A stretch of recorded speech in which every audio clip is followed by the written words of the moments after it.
Situasi di Gaza kian memprihatinkan. Puluhan truk berisi bantuan makanan tertahan di perbatasan lantaran militer Israel memberlakukan pembatasan dan blokade. Bahkan masih melancarkan sejumlah serangan.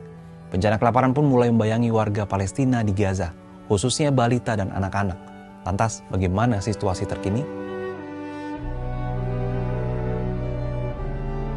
Bencana kelaparan di Gaza telah mengakibatkan malnutrisi terhadap ribuan anak-anak di Gaza. Associated Press pada Kamis 24 Juli 2025 menyebutkan jumlah warga Gaza yang tewas karena malnutrisi dan penyakit terkait melonjak. Belum lagi warga yang tewas karena serangan Israel setiap hari. Organisasi Kesehatan Dunia atau WHO menyebut mayoritas dari sekitar 2 juta penduduk Gaza saat ini sudah kelaparan. Salah satunya dialami oleh Yazan Abu Ful, anak berusia 2 tahun yang mengalami malnutrisi akut. Yazan yang tinggal bersama kedua orang tuanya di kamp pengungsian saat ini hidup dalam kondisi mengenaskan.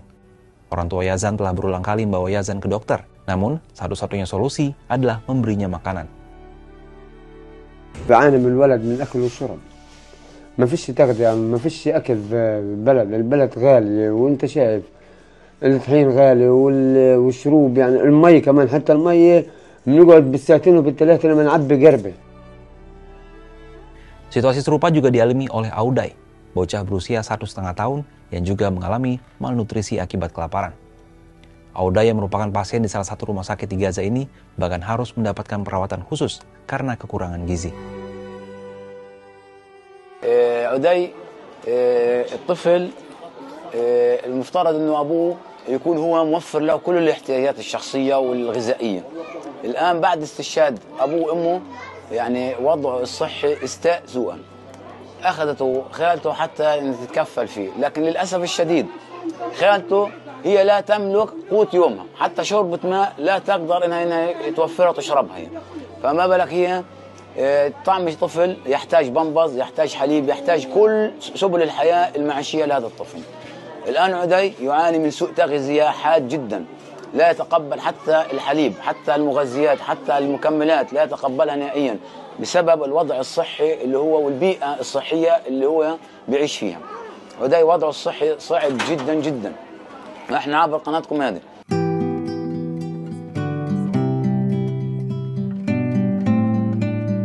Sebelumnya, Direktur WHO Tedros Adhanom menuturkan pusat-pusat penanganan malnutrisi akut di Gaza penuh dengan pasien.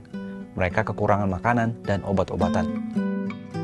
Tingkat malnutrisi akut ini melebihi 10%. Lebih dari 20% ibu hamil dan menyusui juga mengalami malnutrisi parah.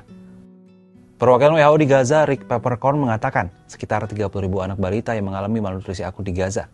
WHO melaporkan setidaknya 21 anak balita meninggal sepanjang tahun ini. Persoalan kelaparan di Gaza ini bukanlah hal baru. Lantas, apa langkah yang diambil oleh dunia terkait hal ini?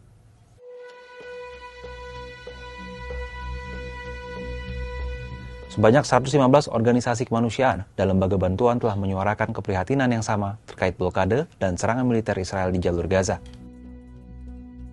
Melalui surat terbuka, 115 organisasi yang termasuk kelompok bantuan internasional besar seperti Doctors Without Borders, Mercy Corps, Save the Children, dan Oxfam mengatakan mereka telah menyaksikan jumlah rekan-rekan mereka sendiri dan warga Palestina semakin berkurang. Mereka menyalahkan pembatasan dan pembantaian Israel di titik-titik distribusi bantuan.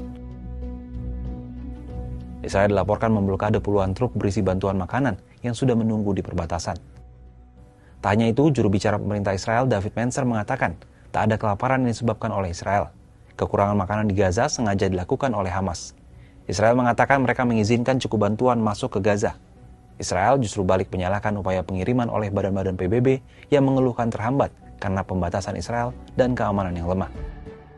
Kementerian Luar Negeri Israel menolak kritik 115 organisasi kemanusiaan dan menuding mereka justru menggemakan propaganda Hamas. Israel mengklaim sudah mengirimkan sekitar 4.500 truk bantuan masuk ke Gaza sejak mencabut blokade penuh pada Mei. Masih ada sekitar 700 truk yang menunggu untuk dijemput dan distribusikan oleh PBB. Rata-rata ada sekitar 70 truk per hari yang masuk ke Gaza selama gencatan senjata 6 minggu pada awal 2025. Jumlah ini terendah selama Perang Gaza. Menurut PBB, setiap hari harus ada 500 hingga 600 truk yang masuk sesuai kebutuhan di Gaza. PBB mengeluhkan kesulitan mengirimkan bantuan ke Gaza karena pembatasan militer Israel, pertempuran yang sedang berlangsung, serta tidak adanya ketertiban dan penegakan hukum. Tragedi kelaparan di Gaza merupakan contoh nyata dari krisis kemanusiaan yang sangat memprihatinkan. Kondisi ini bisa dipastikan menimbulkan trauma dan penderitaan yang mendalam. Oleh karena itu sangat penting bagi komunitas internasional untuk segera mengambil tindakan konkret guna menghentikan penderitaan ini. Upaya bantuan kemanusiaan harus ditingkatkan dan aksesnya dipastikan agar warga Gaza dapat menerima bantuan yang mereka butuhkan. Gimana kalau menurut Sobat Kompas?